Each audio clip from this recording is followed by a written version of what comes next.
This morning, new texts reveal the involvement Utah Senator Mike Lee had in efforts to contest the results of the 2020 election. John Franke has more on what we're learning about what happened shortly after President Biden was declared the winner. Yeah, those messages are between Senator Mike Lee and then President Trump's chief of staff, Mark Meadows. They begin on November 7th, just after the 2020 election, and last through January 4th, 2 days before the insurrection at the nation's capital. Now, on December 8th, according to those messages obtained by CNN, Senator Lee suggests that certain states could appoint alternate electoral college delegates contrary to the verified election results in those states like Pennsylvania and Wisconsin. He writes, quote, "If a very small handful of states were to have their legislatures appoint alternative slates of delegates, there could be a path." But on January 3rd, Lee expresses frustration with the president. This message says in part, "I don't think the president is grasping the distinction between what we can do and what he would like us to do."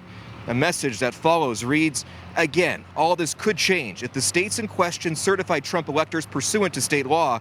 But in the absence of that, this effort is destined not only to fail, but to hurt DJT, Donald J. Trump, in the process." The next day, Trump said this of Senator Lee at a rally in Georgia. And Mike Lee is here too, but I'm a little angry at him today. Where's Mike Lee? Where is he? I'm a little angry at you today, but that's all. Lee then texts this to Mark Meadows. "I've been spending 14 hours a day for the last week trying to unravel this for him. To have him take a shot at me like that in such a public setting without even asking me about it is pretty discouraging." He adds, "It's not your fault, but I've been calling state legislators for hours today, and I'm going to spend hours doing the same tomorrow. I'm trying to figure out a path that I can persuasively defend, and this won't make it any easier." Of course, Senator Lee faces re-election this year. I've reached out to each of his competitors, and we are waiting for a response back. We'll bring that to you as soon as we hear more. In Salt Lake City, John Franke, Fox 13 News, Utah.